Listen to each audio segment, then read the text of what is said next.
Hello বন্ধুরা, কেমন আছো? নিশ্চয়ই ভালো আছো। এই দেখো, এখন যে জিনিসটা ফেলে দেওয়া, সেই ফেলে দেওয়া জিনিসটা আমি ফেলছি না। আমি একটা অন্য ধরনের জিনিস বানিয়ে খাচ্ছি। সেটা দেখতে থাকো, দেখলেই বুঝতে পারবে কী হচ্ছে। এই দেখো, এইগুলো তৈরি করছি। প্রথমেই বললাম যে ফেলে দেওয়া জিনিস এখনও গরু ছাগলে খায়। এগুলো হচ্ছে বাঁধাকপি দিয়ে পকোড়া বানাচ্ছি। কারণ বাঁধাকপি এখন বয়স হয়ে গেছে। প্রথম প্রথম সবাই তরকারি করে খাচ্ছিল, এখন আর কেউ খেতে চায় না।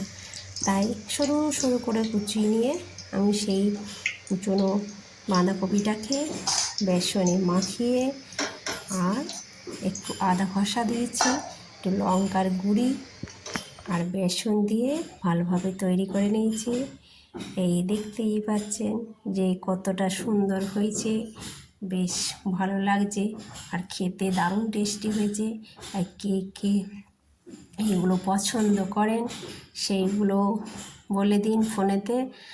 আর কে কে খেতে ভালোবাসেন সেটাও বলতে হবে, আর কেমন হয়েছে সেটাও বলতে হবে। তাহলে আমিও খুশি হব, আপনারাও খুশি হবেন। তো কতগুলো হয়েছে পকোড়া, আর এই মুড়ি দিয়ে খেতে দারুণ খেতে, দারুণ খেতে। একবার খেলে মনে হবে বারবার খায়।